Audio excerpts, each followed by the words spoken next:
Clipper Audio presents an unabridged recording of Codebreaking Sisters by Patricia Owtram and Jean Owtram. Narrated by Sally Oliver. You've been listening to Codebreaking Sisters by Patricia Owtram and Jean Owtram.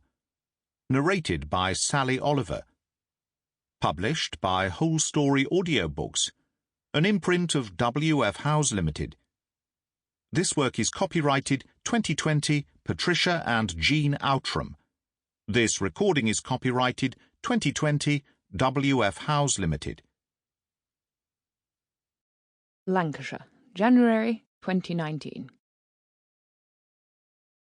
When we were small children, we had a nanny whom we called Bibi.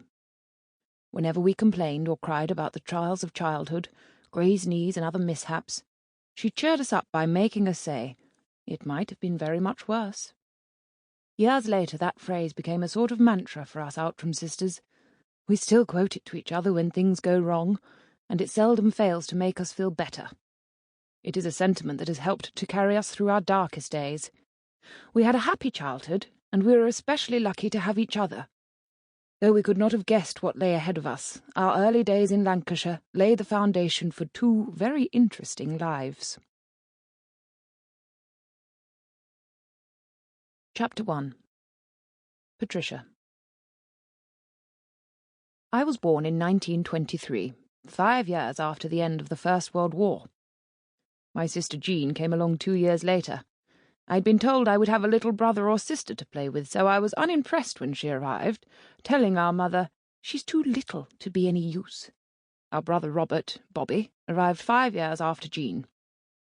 We lived with our grandfather, Herbert Hawksworth Owtram, whom we called Gran Boffin, in a house called Newland Hall near Dolphinholme, 5 miles from Lancaster. Our father, Carey Owtram, was just old enough to have been in the Royal Marines at the end of World War I.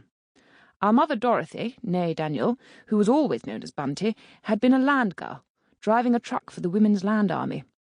She was something of a trailblazer for her sex, having been one of the first women in Preston to gain a driving licence. Gran Boffin had invited our newly married parents to live with him at Newland Hall because our paternal grandmother had died in 1921. Our father was the second of 4 brothers, and the younger 2 were still at school at the time. Naturally, the boys missed their mother terribly, and so Gran Boffin thought it would be much better if Carey and Bunty were there to make the house a happier home. We think that the first Owtram to live at Newland Hall was our great... Sample complete. Ready to continue?